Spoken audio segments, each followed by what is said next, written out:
অতিলকাল আইয়ামু নুদাভিলুহা বাইনান নাস। কোরআন শরীফে আছে, আল্লাহ বলছেন আমি মানুষের অবস্থা দিন বদলাই, আমি আল্লাহ সময় বদলাই, সময় বদলাই। কোরআন শরীফে আছে সূরা হুদের মধ্যে আল্লাহ বলেন আমি কখনো বান্দাকে কষ্ট আর মুসিবতের পরে সুখ এনে দেই। আবার আল্লাহই বলছে আমি কখনো বান্দাকে সুখ আর আনন্দ আর ফুর্তির পরে দুঃখ এনে দেই, দুঃখ এনে দেই। হ্যাঁ হ্যাঁ, আমি আল্লাহ এনে দেই, অবস্থার পরিবর্তন করি। সুখের দুনিয়া কখনো দুঃখে ভরে যায়, দুঃখের দুনিয়া কখনো সুখে ভরে যায়। আনন্দ মুখর মানুষ হয়তো কখনো অজরে চোখের পানি ফেলে, আবার কাঁদতেছিল বান্দা হয়তো, আবার কখনো আনন্দে হাসে। আল্লাহ বলেন আমি সময় বদলাই, আমি ঋতু বদলাই, আমি সময় বদলাই।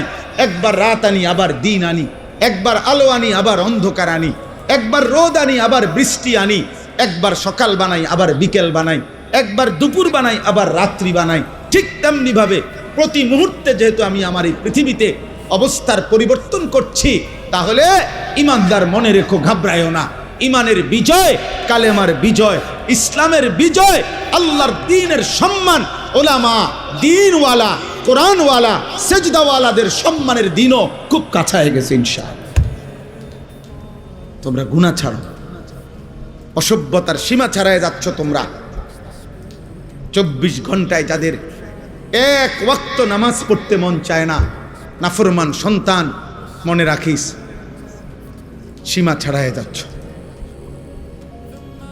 24 ঘন্টা যারা নারী ছাড়া, ছবি ছাড়া, মোবাইলের উলঙ্গ দৃশ্য ছাড়া যাদের রাত কাটে না, দিন কাটে না, নাফরমান, মনে রাখিস সীমা ছাড়ায় গেছে। এটা বাড়াবাড়ি, বাড়াবাড়ি, এটা বাড়াবাড়ি। দিবানিশি যারা মদের আড্ডায়, নেশার আড্ডায়, মনে রাখিস নাফরমান, সীমা ছাড়ায় গেছে। ঠিক হবে না এটা। যে মালিক রোদ আনে সে মালিক বৃষ্টিও আনে, যে মালিক হাসায় সে মালিক কাঁদায়, সুখ যে মালিক দেয় দুঃখ সেই মালিকই দেয়, জীবন যে মালিক দেয় মৃত্যু সেই মালিকই দেয়, সুস্থতা যিনি দেয় অসুস্থতা তিনিই দেয়, হায়াত যিনি দেয় মৌত তিনিই দেয়। না ভিন্ন কেউ? কথা বলেন না, ভিন্ন কেউ না, একই আল্লাহ। ওয়া আন্নাহু হুয়া আদহাকা ওয়া আবকা। আল্লাহ বলেন আল্লাহই হাসান, আল্লাহই কাঁদান। আদহাকা মানে আল্লাহ হাসান, আবকা মানে আল্লাহ কাঁদান। ওয়া আন্নাহু হুয়া আমাতা ওয়া আহইয়া। আল্লাহ বলেন আল্লাহই মৃত্যু দেন, আল্লাহই জীবন দেন,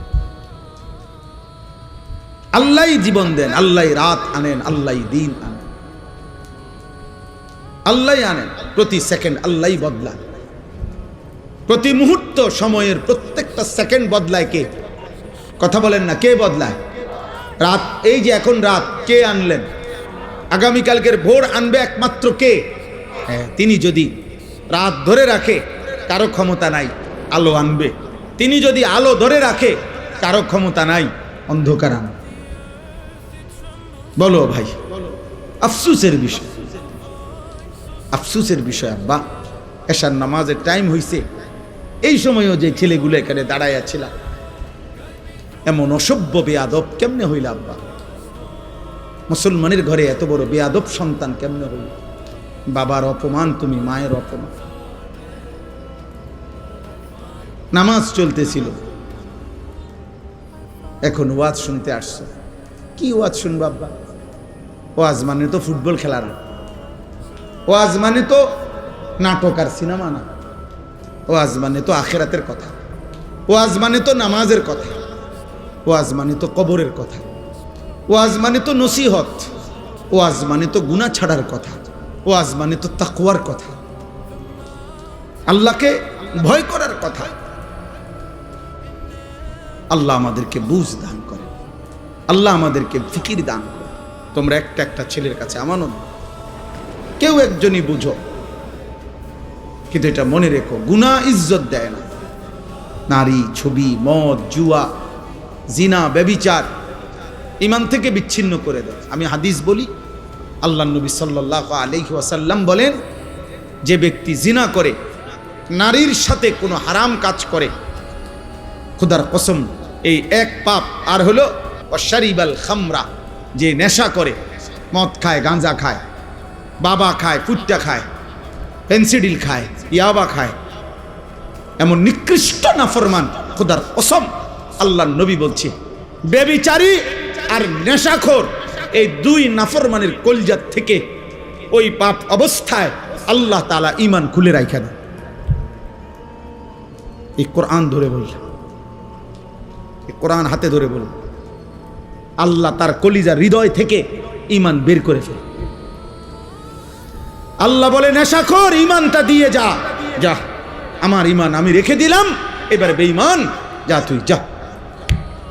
আল্লাহ বলে চরিত্রহীন লম্পট নারীর সাথে গুনাহ করবি, ঠিক আছে যা, আমার ঈমান আমারে দিয়া যা, আমি ঈমান রেখে দিলাম, কালিমা রেখে দিলাম, এবার যা। কি সাংঘাতিক কথা! ঈমানবিহীন যদি মৃত্যু হয়, এই ঈমান যদি আর ফিরে না আসে, এই কালেমা যদি আর ফিরে না যায়, তো দুনিয়ার মানুষে না জানে আমনে মুসলমান, আমনে মানুষে না জানে, আইডি কার্ডে না, তো কবরে কি মানুষ আইডি কার্ড দেয়নি?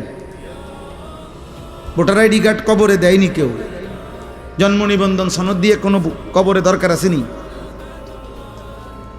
আসল সত্য জানে কে?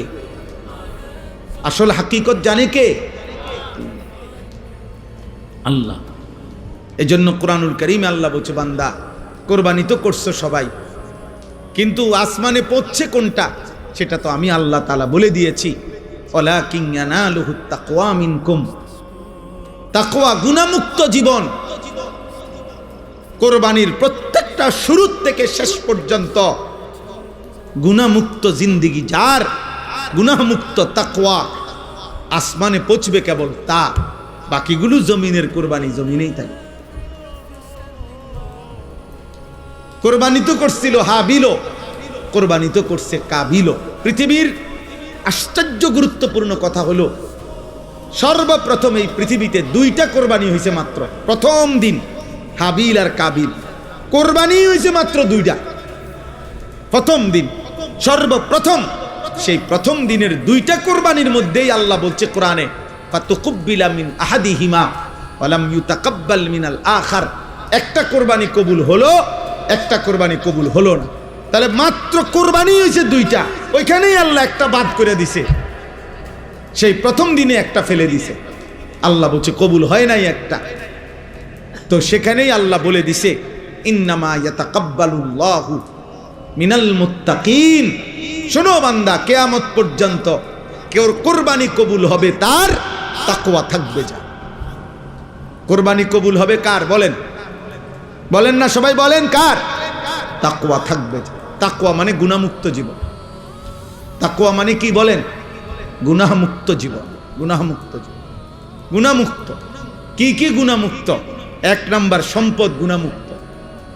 এজন্য সুদখোরের টাকায় কোরবানি হয় না, ঘুষখোরের টাকায় কোরবানি হয় না, কিস্তিখোরের টাকায় কোরবানি হয় না, প্রতিদিন বাজারে ব্যবসা করে যে ওজনে কম দেয় এই হারামখোরের টাকায় কোরবানি হয় না, মানুষকে নিয়মিত যে ঠকায়, প্রতিনিয়ত প্রতারণা করে, অবৈধ উপার্জন করে, হারাম রোজগার করে, এই হারামখোরের এই টাকায় কোরবানি আদায় হয়। গোস্ত সিদ্ধ হয়, গোস্ত কি হয়? সিদ্ধ। রুটি দিয়ে খাওয়ান যায়, এটার সমস্যা নাই। রুটি দিয়ে তো ঝোলও খাওয়া যায়, গরুর গোস্ত খাওয়ান যায়, মুরগির গোস্ত খাওয়া যায়, রুটি দিয়ে খাইতে অসুবিধা নেই, হেটার লেগে আটকাইতো না। চুলার জিড়েই দেন, পাত্তর চুলার দিলেও সিদ্ধ হয়ে যাবে, বোঝেন না? পাত্তর দিলেও এটা কি হয়ে যাবে? নরম হয়ে যাবে। পাত্তর নরম হয় না আগুনের মধ্যে, নয় চুন বানায় কি দিয়া? পাত্তর দিয়েই তো বানায়।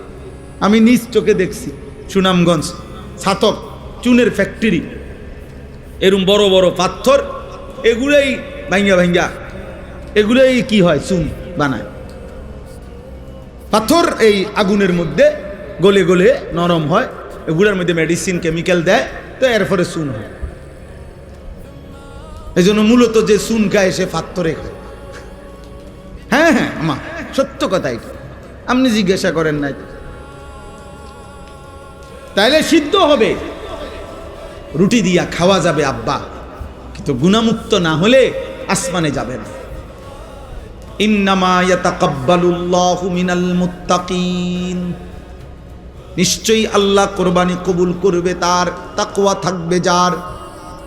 সমস্ত আমলের মধ্যে এই কথাটাই আজকে পড়ছি, সমস্ত ইবাদতের মধ্যে এক মুসলমান, খোদার কসম, এক মুসলমানের জিন্দেগীর সব কিছুতে মনে রাখতে হবে তাকওয়া হলো তার প্রধান তার নজর।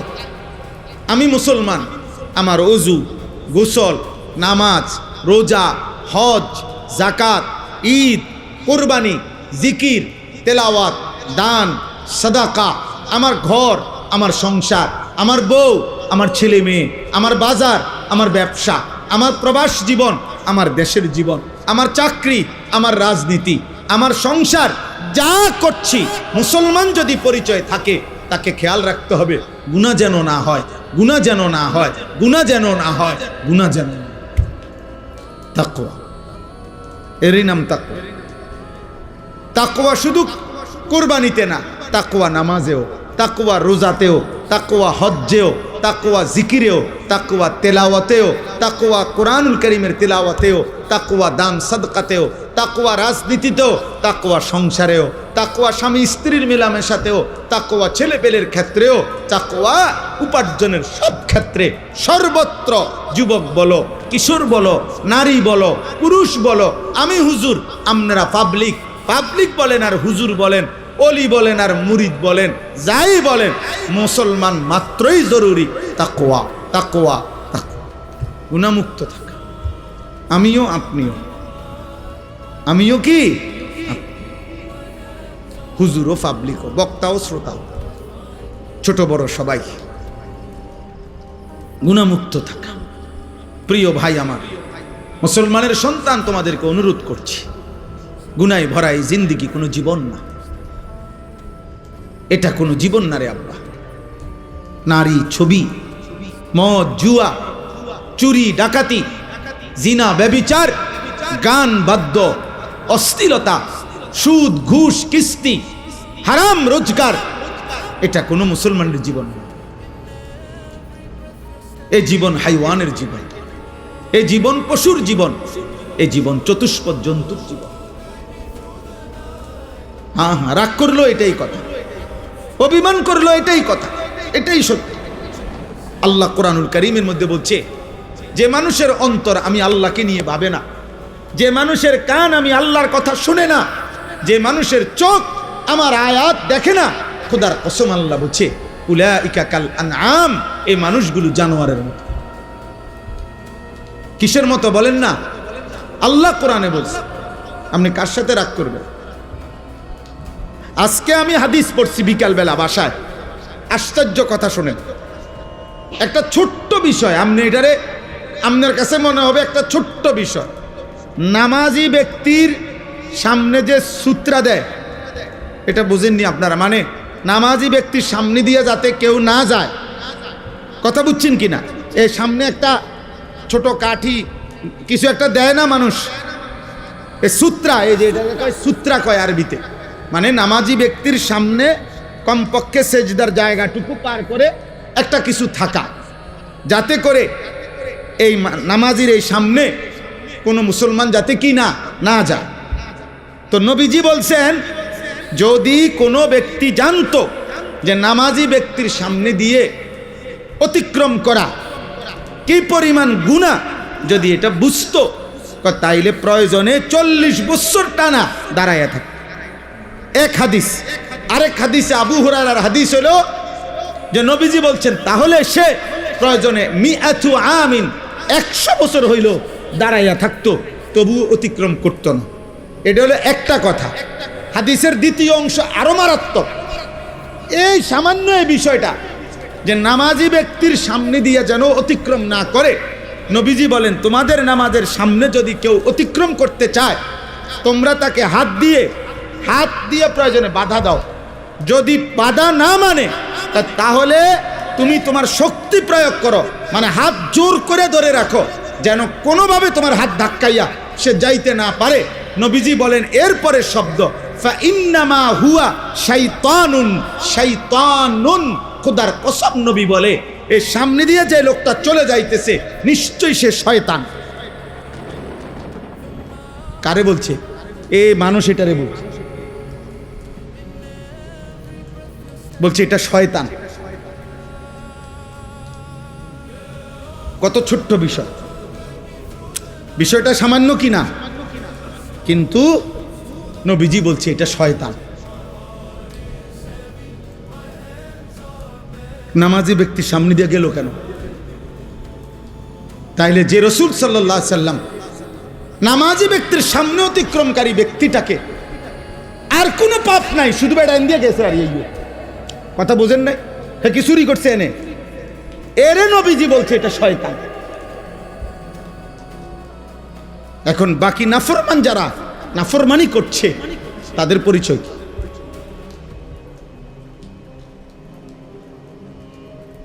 তাদের পরিচয় কি? নাউজুবিল্লাহ।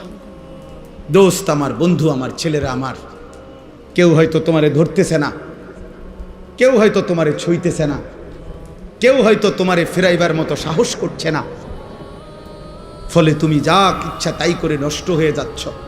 কিন্তু শেষ পর্যন্ত তো কেউ রে ছাড়াই তুমি কবরে যাইবা, একাকী। সেদিন তুমি কেমনে শুইবা? কেমনে শুইবা? এই জন্য আজকে এটাই আমার বক্তব্য।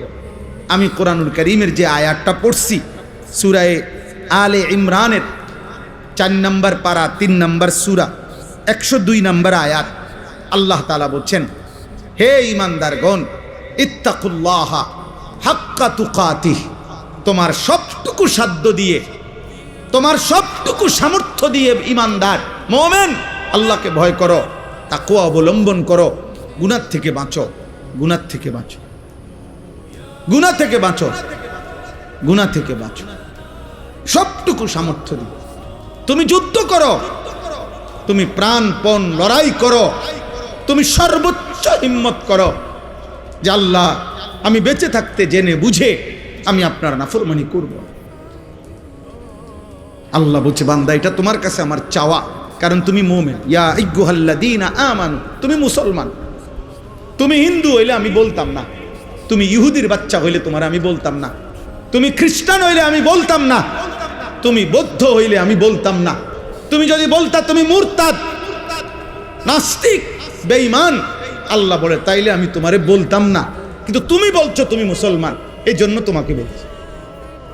এখন আমরা যারা এখানে দাঁড়ায়া বসে আছি, আমরা নিজেকে মুসলমান বলি তো? কথা বলে না? ছেলেরা বলো না তোমরা মুসলমান?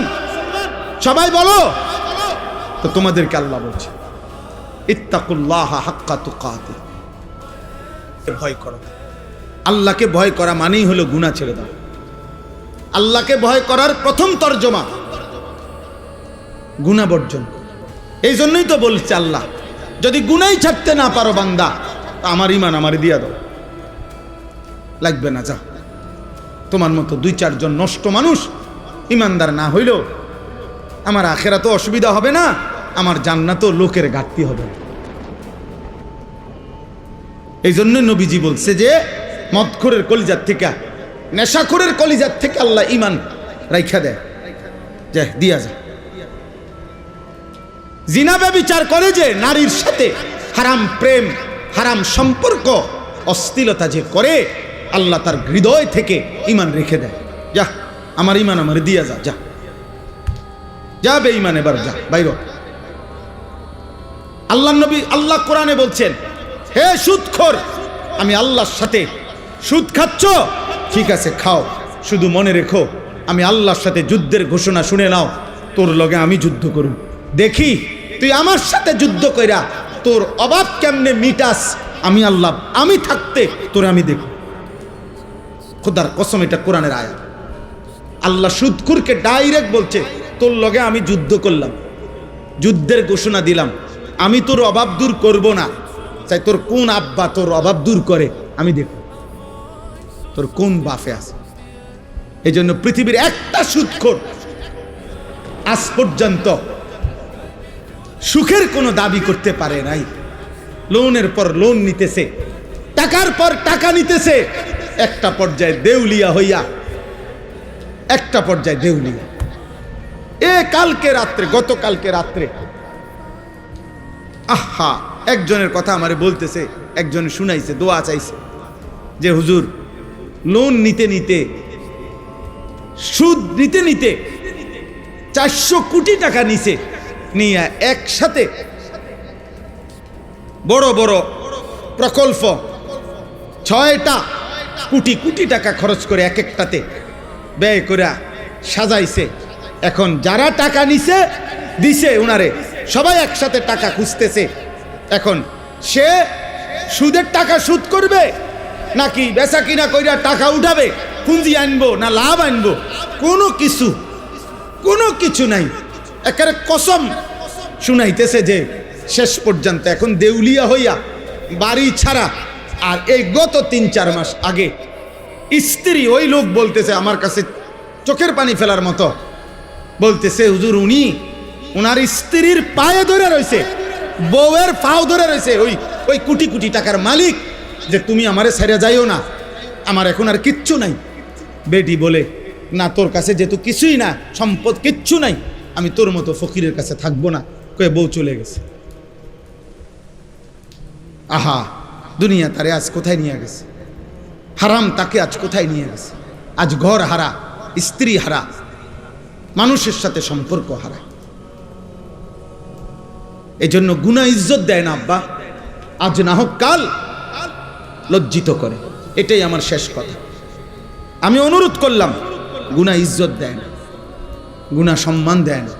তোমরা যারা ইনসাফ যদি থাকে, বিবেক যদি থাকে, আব্বা একটা ছেলেকে বলি, তোমরা যারা নামাজ পড়ো না, আল্লাহর সাক্ষী রেখা যদি এখানে আইসা দাঁড়ায়া বলো তোমার বিবেক কি বলে, এই সমাজের মানুষ তোমারে কি মনে করে? তোমরা যারা চুল মুশরিক বেঈমানের মতো, একটা ছেলে এখানে আইসা দাঁড়াও, এখানে ক্যামেরা হইতেছে, তোমরা ইয়া কও যে এই সমাজের মানুষ তোমাকে কি মনে করে, তোমার বিবেক কি বলে? তোমরা যারা নারী দেখো, ছবি দেখো, অশ্লীল দৃশ্য দেখো, উলঙ্গ নাচ গান নর্তকীর ছবি দেখো, তোমার মতো হাইওয়ানকে, তোমার মতো মানুষরূপী পশুকে এই সমাজের মানুষ কি ভাবে? চলো এখন ইয়া হোক, এখানে তো মানুষ আছে, তুমি জিজ্ঞাও আইও একজন যে ভাই আমি 5 ওয়াক্ত নামাজের একটা সেজদা আজকের দিনে দেই নাই, আপনাদের বিবেচনা কেমন আমারে মনে হয়? তো তুমি এসে দাঁড়ায় কও, যদি সুযোগ থাকতো, মুক্ত অনুমতি থাকতো, তো সবাই তোমার একটা একটা জুতা দিয়ে বাড়ি দিল। হয়তো এদূর সাহস করবে না, মানুষ পারবে না হয়তো এদূর হিম্মত করতে, কিন্তু বাস্তবতা হইল থুতু মারারই যোগ্য যে আমরা তো তোকে এতটা নাফরমান ভাবি নাই। তুমি বলো, চ্যালেঞ্জ করো, এখন আসো। আবার আমরা যারা নামাজ পড়ছি তো আমরাও বলি যে আমরা আজকে ফজর থেকে এশা পর্যন্ত খোদার কসম 5 ওয়াক্ত নামাজ মসজিদের জামাতে পড়ছি। আমি বললাম, তো এবার মানুষ তুমি জিজ্ঞাসা করো যে উনার ব্যাপারে আপনাদের মন্তব্য কি, আর যে নামাজ পড়ে নাই 5 ওয়াক্ত তার ব্যাপারে মানুষের মন্তব্য কি? মুক্ত মঞ্চে সবার সামনে দেখা যাক। কথা বুঝেন নাই? এখানে দেখা হোক। অতএব দোস্ত, এটাই কথা, ঈদ পরবর্তী কথা এটাই। কোরবানির ঈদ বলি আর রোজার ঈদ বলি, রমজান বলি আর হজ বলি, নামাজ বলি আর সেজদা বলি, সমস্ত ইবাদতের টার্গেট আমার জীবনে যেন তাকওয়া আসে। আমার জীবনে যেন কি আসে? তাকওয়া। গুনাহমুক্ত জীবন, আল্লাহকে ভালোবাসা, গুনাহকে বর্জন করা। ওয়ালা তামুতুন্না ইল্লা ওয়া আনতুম মুসলিমুন। আল্লাহ তাআলা বলেন, আমার বান্দা পূর্ণ মুসলিম না হয়ে, আমার আনুগত্য পুরা না করে মৃত্যুবরণ করো না, কবরে আইসো না। কবরে আসবার আগে একবার না 50 বার, 50 বার না 500 বার মিলাইয়া আসো যে আল্লাহর আনুগত্য পুরা করেছি কিনা। আল্লাহ বলেন হিসাব মিলে আসো। আমরা অনেকের আছে, পুরুষ মানুষ আমরা, আমাদের মহিলারা বাজারের লিস্টি দেয়, দেখবেন মাসিক বাজারের মুদি মালের পেঁয়াজ 10 কেজি, রসুন 3 কেজি এমনি লেখা দেয় না? তাহলে আমাদের নিয়ম কি? আমরা যে কোনো পুরুষ, আমরা যারা বাজার করি এরকম লিস্টি চাইয়া, তো আমরা বাজারে থাকতে বারবারই একটু পর পর আমি যেটা করি যে আমার এই লিস্টটি দিলে আমি মাল কিনি, এদিক দিয়ে দাগ দেই, দিয়া আবার দেখি কোনোটা বাদ আছে কিনা, শ্রোতা এটার লগে মিলাইয়া তারপরে খরচ শেষ করি। যেই দোকানদারে মালটা দেয়, যেই মুদি দোকানদার যার কাছে আমরা লেখাইছি শ্রোতা লেখায়, মানে এটার মধ্যে ওইও যখন ওই বস্তার মধ্যে বইরা মালটা দেয় সবডি মাইপা সারলে ওই এটার লগে মিলাই কিনা বলেন, এমনি এমনি কোনা দিয়ে দেয়, দাগ দেয় না, দাগ দিয়ে দিয়া হয়ে বস্তার মধ্যে মালটা বুঝাই দিয়া, এই যে মাল 13টা, এখানে দিছি 13টা, হুজুর এত দাম নেন।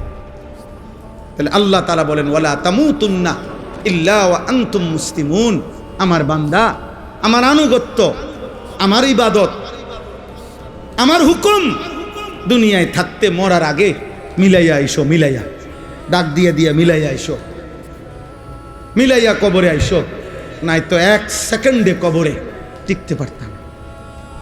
এই জন্য যে আমি সব সময় বলি, চাচা মিয়া গপ মারে সাদোয়ানে বইয়া আল্লাহর রহমতে 3 ফুট বিদেশ পাঠাইয়া জিগুন বিয়া দিয়া লাইছি গদ্দুয়ার কইরা মাশাআল্লাহ।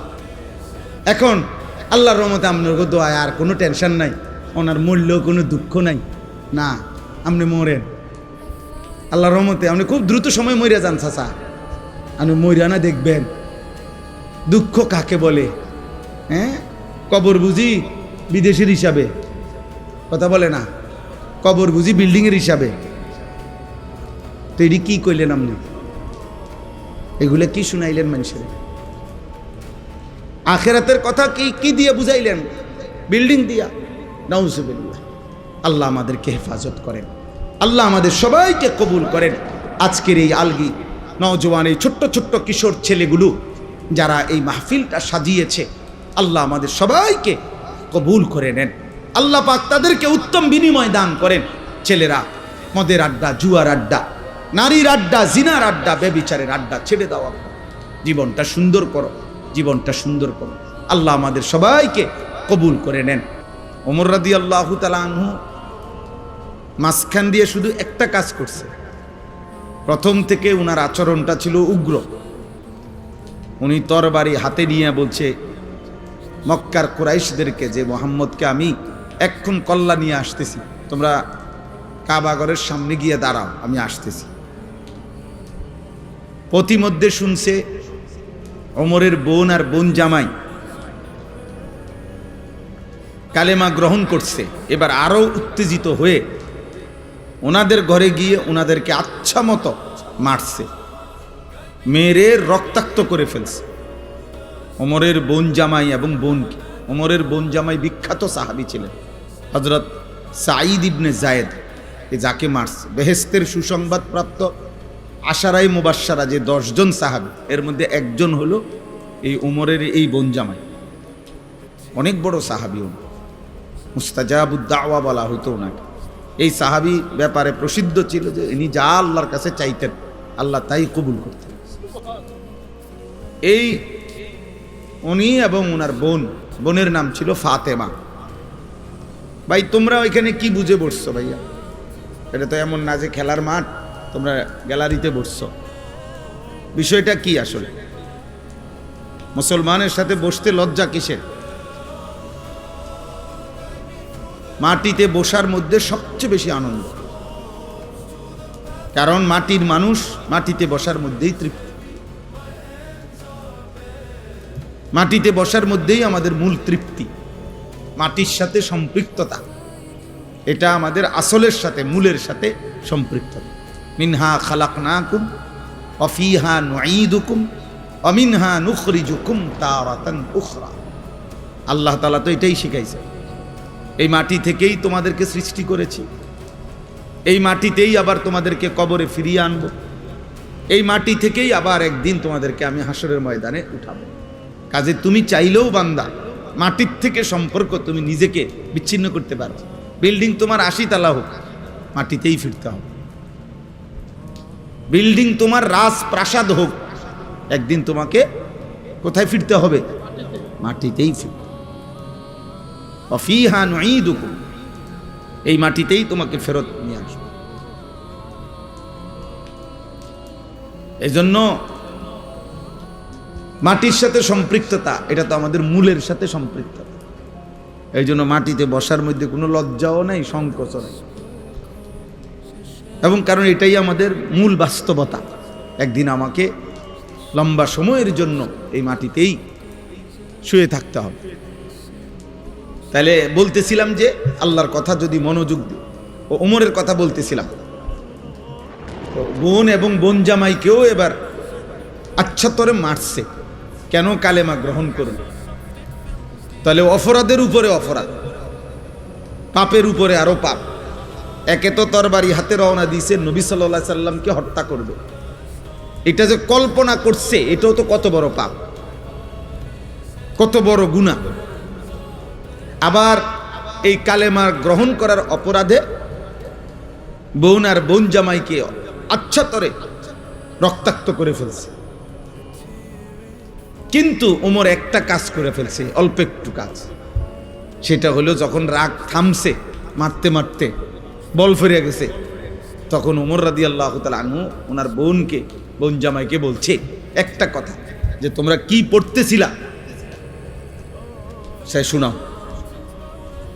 আমি যখন ঢুকতেছি তখন শুনতেছিলাম তোমরা কি যেন পড়তেছিলা, এগুলা কি পড়তেছিলা ওটা কও। এ আরশ আজিমের মালিক আল্লাহ তাআলা বলে, বান্দা ওমর, এটুকু আগ্রহ দেখাইছ আমার কোরআন শুনবার জন্য, যা হেদায়েত দিয়ে দে। এরপরেই আল্লাহর কোরআন শুনছে এবং কিছুক্ষণের মধ্যেই নবীজির কাছে গিয়ে এই কোরআন শুনে কালেমা পড়ে মুসলমান হয়ে গেছে। তাহলে একটু আগ্রহ দেখাইছে। ফাঁকে দিয়া এতক্ষণ তো যা করছে সব উল্টা পাল্টাই করতেছিল, কিন্তু এখানে এসে একটু আগ্রহ দেখাইছে যে কি পড়তেছিলি তোরা সেটা শোনা। আল্লাহ তাআলার এটুকুই ভাল লাগছে। তো আল্লাহ তাআলা এইটুকু আগ্রহের বিনিময়ে এত বড় গুনাহ করতে রওনা দিছে, হত্যা করবে নবীকে, নাউজুবিল্লাহ। এত বড় পাপের সংকল্প করে যে রওনা দিছে, এবং এখনো বোন আর বোন জামাইকে এভাবে মারছে, অন্যায় করছে, কিন্তু ওই যে বললাম একটু আগ্রহ দেখাইছে, আল্লাহর কথা শুনতে চাইছে। আল্লাহ তাআলা এর বরকতেই হেদায়েত দিয়েছে। সূরা তাহা কোরআনের একটা সূরা আছে, ওই সূরার কিছু অংশ তেলাওয়াত করছে। ওমর রাদিয়াল্লাহু তাআলা আনহু বলছে, থামো, আর লাগবে না, যা বুঝার আমি বুঝেছি, চলো মুহাম্মদের কাছেই যাই।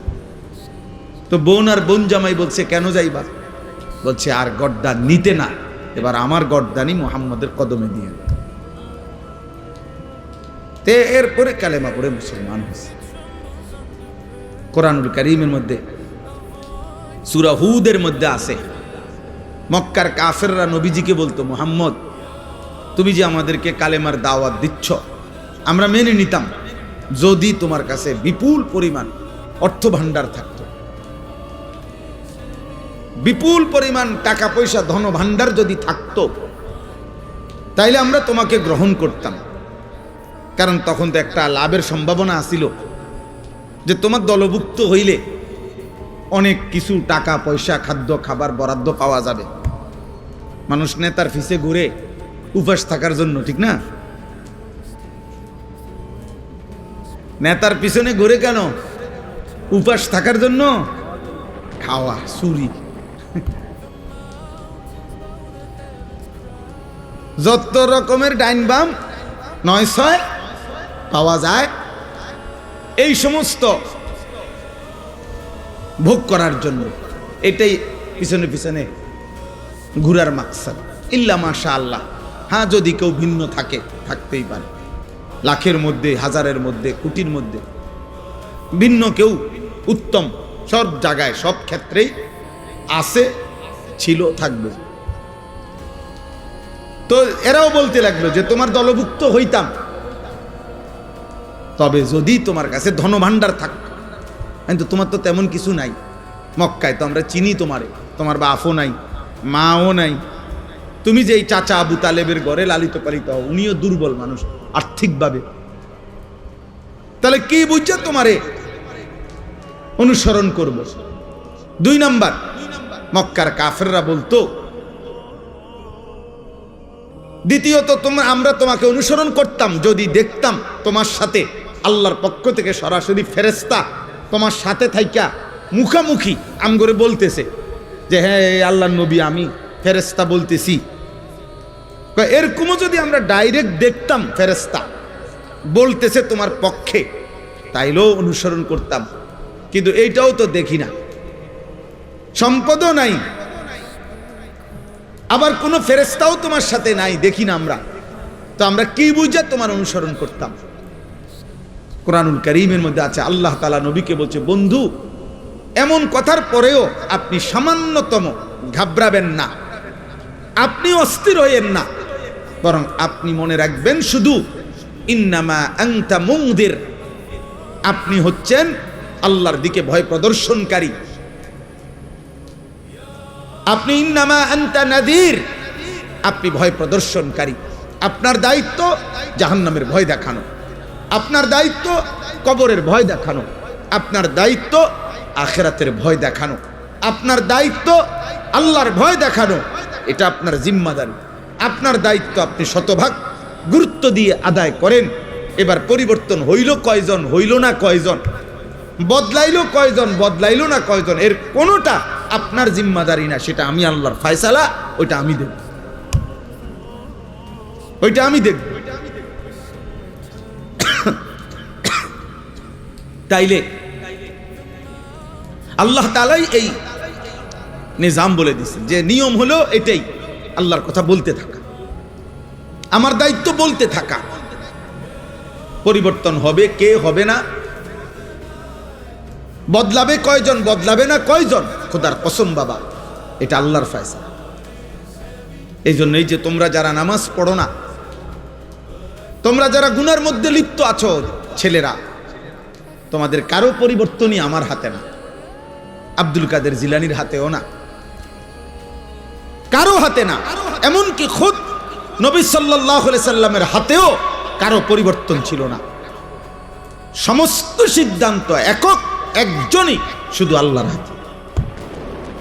শুধু কার হাতে? যার কারণে আমাদের নবী সাল্লাল্লাহু আলাইহি সাল্লামের বলা দাওয়াতে কেউ কালেমা পড়ছে, আবার নবীজির দাওয়াতেও কেউ কালেমা প্রত্যাখ্যান করছে, প্রত্যাখ্যান করছে, গ্রহণ করে না। কেউ এক কথাতেই কালেমা পড়ছে, আবু বকর সিদ্দিক রাদিয়াল্লাহু তাআলা আনহুকে একবার প্রথম যখন দাওয়াত দিছে নবীজি, প্রথম কথাতেই আবু বকর কালেমা পড়ে মুসলমান হয়েছে। মানে দুই কথা কোন লাগছে না। আবার কাউকে 23 বছর পুরা বুঝাইছে, নবীজি সাল্লাল্লাহু আলাইহি সাল্লামের ইন্তেকাল পর্যন্ত 23 বছরেও ওই নাফরমান কালেমা গ্রহণ করেন, বরং 23 বছরই বিরোধিতা করে গেছে। তাহলে কি বোঝা গেল? ফয়সালা কার হাতে? আল্লাহর হাতে, আল্লাহর হাতে। নবীজি সাল্লাল্লাহু আলাইহি সাল্লাম বলেছেন যতজনকে, আশা করছেন সবার জন্যই কালেমা।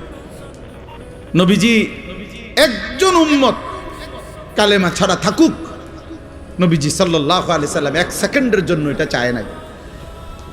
একজন উম্মত জাহান্নামে যাক, আল্লাহর নবী বলছে উম্মত আমি কোনোদিন স্বপ্নেও এটা চাইনি, আমি চেয়েছি আমার শেষ উম্মতটাও জাহান্নাম থেকে বেঁচে যাক, জাহান্নাম থেকে বেঁচে যাক। নবীজি বলছে আমি তো চূড়ান্ত খুশি হব সেদিন আমার আল্লাহর নিকটে আমার শেষ উম্মতটাকেও জাহান্নাম থেকে বাঁচাইতে পারবো যেদিন। এইভাবে নবী সাল্লাল্লাহু আলাইহি সাল্লামের আগ্রহ ছিল। ফালাআল্লাকা বাখিউন নাফসাকা আলা আথারিহিম, ভাইয়া না বসলে ফায়দা হবে না, এই দাঁড়াইয়া থাইকা লাভ হইতো না আর কি, বলে নিলাম আর আপনি বুঝতেন না। দাঁড়াইয়া ওয়াজ কলিজায় ঢোকে না, তামসা সাউন্ড যায় শুধু আর কি, যাইবার সময় চটফুটি খাইয়া যাবেন গাড়ি।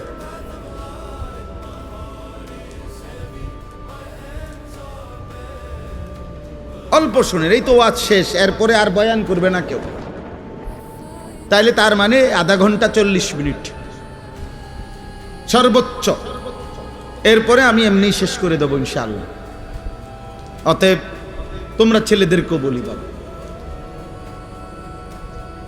তাহলে আমার কথা এটা, নবীজিকে আল্লাহ বলছে বন্ধু ফালা আল্লাকা বাখিউন নাফসাক, মানুষগুলো ঈমান আনতেছে না, পরিবর্তন হচ্ছে না, গুনাহ ছাড়তেছে না, আল্লাহর নাফরমানি ছাড়তেছে না, এই অস্থিরতা পেরেশানিতে আপনি কি মরে যাবেন নাকি? মানে নবীজির অস্থিরতা এত বেশি ছিল যে খুদ আল্লাহ তাআলা নবীজিকে সান্ত্বনা দিছে, বন্ধু আহার একটু থামেন, একটু বিশ্রাম করেন, আপনি তো দেখতেছি মরে না যাবে। বলতে বলতে কানতে কানতে উম্মতের জন্য নবীজির কান্না আল্লাহ থামাইছে, নবীজির পেরেশানি আল্লাহ থামাইছে, নবীজির অস্থিরতা মহান আল্লাহ তাআলা থামাইছে। কোরআনে আছে আল্লাহ তাআলা বলছে ফা ইন্নাল্লাহা ইউযিল্লু মান ইয়াশা ওয়া ইয়াহদি মান ইয়াশা ফালা তাযহাব নাফসুকা আলাইহিম হাসারাত। দোস্ত এদিক সেদিক তাকায়েন না, শ্রোতা আসলে আরো ছেলেরা আসবে, কেউ বসবে, প্রত্যেকের যদি আমনে চোখে তাকায়া দেখতে হয়, বুঝতেন না এখানে আসুক হাতি আসুক নলে মানুষ আসুক, বুঝেন না কথাটা? যেই আসুক উনি ওর মতো আসুক, মানুষ হোক আর হাতি হোক, এটা দেখার কিছু না। মনোযোগ চাই, আমি তো এটাই বুঝাইতে চাইতেছি। মনোযোগ জরুরি, আগ্রহ জরুরি, আল্লাহর কথার প্রতি আগ্রহ জরুরি। সাহাবায়ে কেরাম বলেন আমরা যখন নবীজির কথা শুনতাম মনে হইতো যেন আমরা গাছের ডাল, এরকম মজবুত মোটা ডাল, যে ডাল নড়ে না এক সেকেন্ডও, এরকম গাছের ডালের মতো স্থির হয়ে থাকতাম। মনে হইতো যেন আমাদের মাথার উপরে আইসা পাখি বসছে, পাখি একবার নড়েও না, কারণ আমরা তো মাথা নাড়াইতাম না, কাঁধ নাড়াইতাম না, এমন স্থির থাকতাম।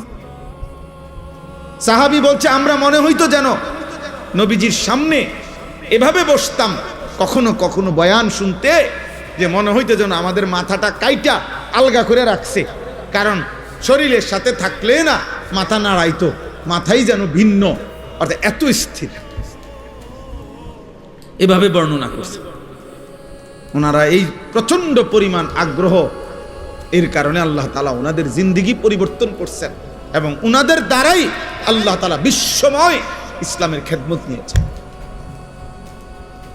আমরা তো অধিকাংশ মুসলমান আব্বা নিজের এই পেট পিঠ, নিজের এই ছোট্ট একটু শরীর, এটুকুর সাজ সজ্জা, এটুকু শরীরের আরাম আয়েশ ভোগ বিলাসিতা, এই পেশাব পায়খানা আর এই পেটের চাহিদা আর লজ্জাস্থানের চাহিদা, আহা বহু নিকৃষ্ট মানুষের জিন্দেগির 24 ঘন্টা হয় পেটের চাহিদা নয় লজ্জাস্থানের চাহিদা। এই দুই চাহিদার জন্যই জীবন শেষ, রাত শেষ হয়, দিন শেষ হয়, মাস যায়, সপ্তাহ যায়, আল্লাহ কোথায়, নবী কোথায়, ইসলাম কোথায়, দিন কোথায়, ধর্ম কোথায়, আখেরাত কোথায়, কিচ্ছুর কোনো ধার ধারে না। হয় পেটের ক্ষুধা আর নাই তো লজ্জাস্থানের ক্ষুধা।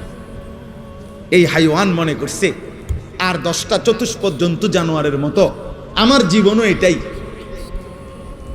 আমার জীবনও এটাই, পেটের ভোগ, লজ্জাস্থানের ভোগ, এই দুই চাহিদা পূরণ করে।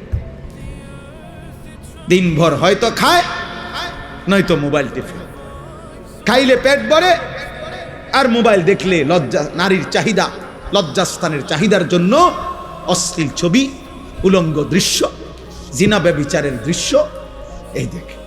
মানে হাইওয়ান শুধু এই দুই জিনিসের পিছনেই জিন্দেগি শেষ, আর জীবনের কোনো উদ্দেশ্য নাই, আসা যাওয়া নাই। কিন্তু সত্যিকার মোমেন যে, তার কলিজায় সারাক্ষণ আখেরাতেই থাকে, তার ফিকির আখেরাত, তার ফিকির আখেরাত। হাদিসের মধ্যে আছে সাহাবায়ে কেরাম বলতেন নবীজিকে দেখলেই মনে হইতো সারাক্ষণ কি যেন ভাবতেছে, নবীজির চেহারা মোবারকের দিকে তাকাইলেই মনে হতো মুতাওয়াসিল আল আহজান দাইমাল ফিকর, সারাক্ষণ তিনি চিন্তাই করছেন, ফিকিরই করছেন, কিভাবে আমার একটা একটা উম্মতকে জাহান্নাম থেকে বাঁচানো, আর কেমনে বললে, আর কি বললে, আর কিভাবে বললে, আর কতভাবে বললে, আর কি কি উদ্যোগ নিলে আমার উম্মত জাহান্নাম থেকে বাঁচবে, নামাজ পড়বে, আল্লাহ চিনবে। এই ফিকিরই সারাক্ষণ নবীজি সাল্লাল্লাহু আলাইহি সাল্লাম করতেন, এই ফিকিরই করতেন। একজন বাবার এটাই উচিত, একজন মার এটাই উচিত, একজন মানব দরদি সমাজ সেবক তার মূল দায়িত্ব এটাই ভাবনা যে মানুষ কেমনে জাহান্নাম থেকে বাঁচবে, মানুষ কেমনে আল্লাহর কাছ থেকে হাসরের ময়দানে জাহান্নাম থেকে বাঁচবে কেমনে, কবরের আযাব থেকে বাঁচবে কেমনে। সত্যিকার মুমিন মুসলমানের স্ত্রী বলেন, ছেলে বলেন, মেয়ে বলেন, দেশ বলেন, পাড়া বলেন, মহল্লা বলেন, একজন ইমানদার মুসলমানের মূল ফিকির নিজের এবং প্রতিটা মানুষের জাহান্নাম থেকে বাঁচানোর ফিকির। ইন্নামা আনতা নাযীর, নবীজিকে আল্লাহ এটাই বলছে, ঘাবড়াবেন না। আপনার সম্পদ না থাকুক, আপনার সাথে প্রকাশ্য ফেরেশতা তাদের সাথে কথা না বলুক, ওরা যাই আবদার করুক, আপনি মনে রাখবেন ইন্নামা আনতা নাযীর, আপনি জাহান্নামের ভয় প্রদর্শনকারী, আপনি আল্লাহর ভয় প্রদর্শনকারী, কবরের ভয় প্রদর্শনকারী, আখিরাতের ভয় প্রদর্শনকারী। এটাই আপনার দায়িত্ব। আপনি বলতে থাকেন। আমি এখানে আজকেও আইসা মনে হইল কত বছর হয়, 2006 সাল বা 5 সালে, 2006 সাল হবে খুব সম্ভব, আমি প্রথম আপনাদের এই আলগি গ্রামে আসছি বিল্লালদের বাড়ির মাহফিলে। তাইলে আজকে 2026 সাল, বরাবর 20 বছর, বরাবর 20 বছর। এই 20 বছরের ভিতরে খুব কম বছর বাদ গেছে আমি আসছি না, কমপক্ষে 2-3 বছর মনে হয় না এরকম গ্যাপ গেছে, মনে হয় না। টানা এ কোনো না কোনো পারপাসে, এখানে হোক আর ওই পাড়া হোক আর এই পাড়া হোক, ছেলেরা করুক আর বুড়ারা করুক, হুজুররা করুক আর জওয়ানরা করুক, কোনো না কোনো মাহফিলে আসা যাওয়া ছিল। তাহলে 20 বছর পরেও আজও ওই একই বক্তব্য, একই কথা যে হুজুর মাদকের বেড়ে গেছে, জুয়া বেড়ে গেছে, অশ্লীলতা বেড়ে গেছে, নেশা বেড়ে গেছে। তার মানে প্রতিনিয়ত এই পাপ, গুনাহ, এই অশ্লীলতা, এই বেহায়াপনা। কারণ আমরা অল্প কয়েকজন মানুষ হয়তো ভাবি মানুষকে গুনাহ থেকে ফিরাবার, আর সংখ্যাগরিষ্ঠ একটি জাতির, একটি দেশের, একটি রাষ্ট্রের, একটি সমাজের সংখ্যাগরিষ্ঠ মানুষ চায় অশ্লীলতা আরো বেড়ে যাক, অসভ্যতা বেড়ে যাক। তাহলে এত বিপুল মানুষ যদি নাফরমানি ছড়িয়ে দেয়, 1-2 মিলে কদ্দুর ঠেকাবে? একটা সাগরের ঢেউ তো 2-4 টুকরি মাটি দিয়া ঠেকানো যায় না। একটা নদীর ঢেউ তো আব্বা 2-4 টুকরি মাটি দিয়া বাদ দেওয়া যায় না, বাদ দেওয়া যায় না। কক্সবাজারের উত্তাল ঢেউ বঙ্গোপসাগরের, এটা আমরা মাটি কাইটা বেড়া দিলে, বাদ দিলে তো আটকাবে না।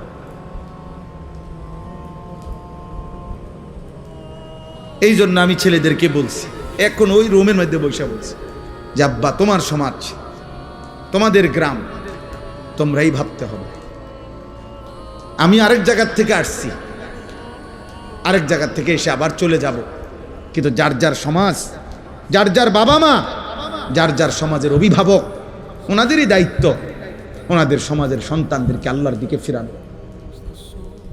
আলগা হুজুর দিয়া বলাই যাবে 1 ঘন্টা, আধা ঘন্টা, 2 ঘন্টা, কিন্তু পরিবর্তনের জন্য আপনাদের সম্মিলিত উদ্যোগ, এবং 2 জন ছেলে, 1 জন ছেলেও যদি থাকো, ছেলেরা তোমাদের মধ্যে কেউ, যে সমাজ মানুষের চুরি, জিনা, মদ, জুয়া, নারী, বেহায়াপনা, অশ্লীলতা দেখে যদি কারো কলিজার মধ্যে ভাবনা আসে, আহা আমার সমাজ কি করছে, তাইলে তোমারই দায়িত্ব, তুমি উদ্যোগ নাও, নাই তো পরিবর্তন আসবে না, পরিবর্তন আসবে না। এ মোবাইলে ছবি দিলেন, ফেসবুকে ছবি দিলেন, আমরা মাহফিল করেছি, হুজুর আসছেন, শ্রোতা আসছে, শ্রোতা গেছে, কারো 10টা ছবি, কারো 20টা ছবি মোবাইলে দিয়া দিছে, এরপরে নতুন ছবি আইসা পিছনের গুলারে ফেলে দিছে। এইগুলার কোনো কিচ্ছু আসে যায় না, কিচ্ছু আসে যায় না। এই জন্য আমি সবার কাছে বলি, আপনারা যারা আছেন, ছেলেরা তোমরা যারা আছো, সবার বিবেক একসাথে নড়ে না, কিছু মানুষের বিবেক মরে যায়, কিছু নাফরমান আল্লাহর নাফরমানি করতে করতে কলিজা বন্ধ হয়ে যায়। খোদার কসম, এটা কোরআনে আল্লাহ বলছে। পাপ করতে করতে, নামাজ না পড়তে পড়তে, আল্লাহকে সেজদা না দিতে দিতে, অশ্লীলতার, নাফরমানি, বেহায়াপনা, অসভ্যতার, নোংরামি করতে করতে খোদার কসম আল্লাহ বলেন অসংখ্য নাফরমানকে এক পর্যায়ে আমি তার অন্তর মোহর মেরে দেই, কান মোহর মেরে দেই, চোখে চূড়ান্ত পর্দা ফেলে দেই, আর কোনোদিন হেদায়েত দেই না। একদিন আমার ফেরেশতা দিয়া লাথি দিয়া জাহান্নামেই ফেলে দেই।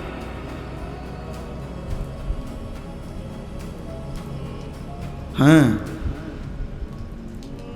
খাতামা আলা সামঈহি ওয়া কলবিহি ওয়া জাআলা আলা বাসারিহি গিশাওয়া। গুনাহ এই জন্য লম্বা করতে নাই, পাপকে দীর্ঘ করতে নাই। পাপের দীর্ঘ হইলে, গুনাহ লাগাতার হইলে সবচেয়ে বড় মুসিবত হইল, আর কোনোদিন যদি আল্লাহ ফিরার সুযোগ আল্লাহ না দেয়, তো পৃথিবীর সমস্ত পীর বুজুর্গ যদি বাইকটাও কাউরে খাওয়ায় আর হইতো না। আব্দুল কাদের জিলানীর আব্বাও যদি কবর থেকে আসে, মালিক যদি বলে তোরে আমি হেদায়েত দেব না, তো কায়নাতের সমস্ত পীর বুজুর্গ একসাথে তসবিহ পড়েও আপনারা আর হেদায়েত দিতে পারে। আল্লাহ যাকে হেদায়েত দিবে না বলে ফেলে, তাকে আর কায়নাতের কেউ দিতে পারে না। যদি পারত, তাহলে রাসূলুল্লাহ সাল্লাল্লাহু আলাইহি সাল্লাম আবু তালেবকে ঈমান দিতে পারতেন। পারতেন কি না? নবীজি সাল্লাল্লাহু আলাইহি ওয়াসাল্লামের চাইতে প্রিয় আল্লাহর মাখলুকের মধ্যে, আল্লাহর সৃষ্টির মধ্যে, আল্লাহর নিকটে এর চাইতে মাহবুব আর কেউ হইতে পারে? কথা বলে না। আর কেউ হয়েছে? আগামী তো হবে কেউ। তাহলে সেই তিনি চোখের পানি ফেলে কাঁদতেছে, চোখের পানি ফেলে কাঁদতেছেন। আল্লাহ তাআলা বলছে না বন্ধু, কাঁদবেন ঠিক আছে, কিন্তু আপনার চাচা আবু তালেবকে আমি ঈমান দেব। মৃত্যুর মুহূর্ত পর্যন্ত নবীজি চেষ্টা করছে, চাচা কালেমা বলেন, কালেমা বলেন, কালেমা বলেন। কুল লা ইলাহা ইল্লাল্লাহ কালিমাতান আশহাদু লাকা বিহা ইনদাল্লাহ। ওই যে মোবাইল ধরে রাখছে, এই বেটা ফালতু মানুষ, সেটা নামান। শোনেন নাই আপনি মোবাইল ধরতে নিষেধ করছি? তো আপনারা কেউ সাথে বললেন না কেন ওনাকে? নিজের জন্য ভাবেন, নিজের জন্য, নিজের কলিজায় আল্লাহকে নেন, হৃদয়ে আল্লাহকে নেন। আমরা সবাই ব্যস্ত হয়ে গেছি অন্যরে হেদায়েত করার জন্য, সবাই আমরা ব্যস্ত হয়ে গেছি অন্যরে মোবাইল দিয়া দেখানোর জন্য। মনে হয় যেন উনি, আমি তো হুজুর আল্লাহর রহমতে আমনগো দোয়ায় জুনায়েদ বাগদাদি হয়েই গেছি, এখন আমি চেষ্টা করতে আছি অন্য মানুষের আব্দুল কাদের জিলানী বানাইতে। আমাদের ভাবটা এমন হয়ে গেছে, আমরা বেশি আত্মবোলা, আপন ভোলা, আপন ভোলা। আমি এখনো এই ছেলেদেরকে বলছি যে আব্বা তোমরা বলো, এশার নামাজ যখন চলতেছে, আমি যখন গেছি মসজিদে, আমার ডানে বামে আমি যে কয়জনরে দেখছি, আমি ডাইকা মসজিদে পাঠাইছি। আমি তো, তোমরা আয়োজক, তোমরা তোমাদের এই ছেলেগুলোরে ডাকছিলেন এশার নামাজের জন্য, মাগরিবের নামাজের জন্য ডাকছিলেন, ফজরের নামাজের জন্য ডাকছিলেনই কোনোদিন? তাহলে কেউ যদি কাউকে আল্লাহর দিকে না ডাকে, একজন বক্তা বুঝি কুমিল্লার থেকে আইসা, ঢাকা চিটাং থেকে আইসা বুঝি সবাই রে জুনায়েদ বাগদাদি বানায় ফেলবে? এটা কি তাবিজ? এটা কি ফু? হ্যাঁ, যে আমি আপনার ঘরে ফু দিয়ে দিলাম, আপনারা এখন একটা ফু দেব, আপনারা দেখবেন সাথে সাথে আপনারা সবাই হয়ে গেছেন বাইজিদ বুস্তামিয়ার জুনায়েদ বাগদাদি। এটা এমন? এটা কি ম্যাজিক? এটা সার্কাস? এখানে আমাদের মেহনত চাই, আমাদের সম্মিলিত উদ্যোগ চাই, আমাদের সকলের আন্তরিক প্রচেষ্টা লাগবে ভাইয়া। আলহামদুলিল্লাহ, এটা এখন সুখের খবর, সফলতা, সুখবর এটা যে সারা বাংলাদেশে এখন পিচ্ছি পিচ্ছি ছেলেরা, সারা বাংলাদেশে আলহামদুলিল্লাহ, এটা বৃষ্টি আসার আগে ঠান্ডা বাতাস বয়, এটা নিয়ম। বৃষ্টির আগের বাতাস সবাই টের পায়, বুঝে, বৃষ্টির আগের বাতাসটাই ভিন্ন রকম হয়।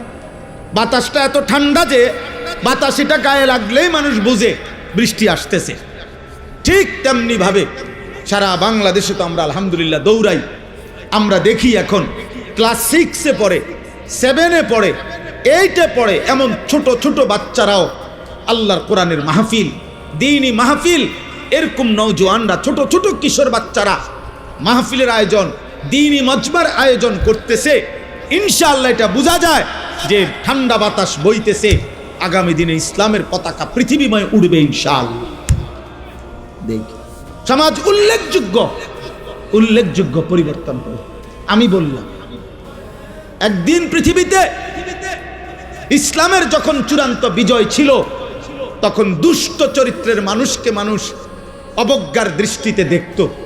আজ যখন গুনার মাত্রা বেড়ে গেছে, তখন আপনাদের চোখে হুজুর আর মোল্লা এখন আপনাদের কাছে দুর্বল মনে হয়। কিন্তু একদিন ইনশাআল্লাহ মালিক যখন চাইবে অবস্থার পরিবর্তন হবে, তখন আমি বললাম প্রত্যেক সমাজে মনে রাখো ছেলেরা, তোমরা যারা চরিত্রহীন, বেনামাজি, মদখোর, নেশাখোর, গাঁজাখোর, ফুট্টাখোর, বাবাখোর, ইয়াবাখোর, সুদখোর, হারামখোর, কিস্তিখোর, লোকে তোদেরকে দেখলে থুতু মারবে, থুতু মারবে, থুতু মারবে। মনে রাখে, লোকে তোদেরকে দেখলে থু দিবে, থুতু মারবে ইনশাআল্লাহ। মনে রাখিস আব্বা। আমি বললাম, বলবে ওই দেখ হারামখোর, বলবে ওই দেখ সুদখোর, বলবে ওই দেখ ফুট্টাখোর, বাবাখোর, দেখ। এইভাবে ইশারা দিয়ে দেখাবে। ইনশাআল্লাহ পরিবর্তন স্পষ্ট বুঝাই যাচ্ছে, স্পষ্ট বুঝে। এখানেও এসে এরা দেখলো, একসাথে হয়েছে যারা সব ছোট ছোট ছেলে, মাশাআল্লাহ, ছোট ছোট ছেলে ফিকির করছে, মাহফিলের আয়োজন করছে। এটা পরিবর্তনের সম্ভাবনা। একদিনেই সব বদলে যাবে। তাহলে নবী সাল্লাল্লাহু আলাইহি সাল্লামের মতো শ্রেষ্ঠতম নবীও 23 বছর মেহনত করতে হতো না। বুঝেন নাই কথাটা? এই জন্য আমি সমস্ত ছেলেদেরকে তোমাদেরকে বলতেছি, বাবা অচিরেই দেখবা তোমরা। আমি বললাম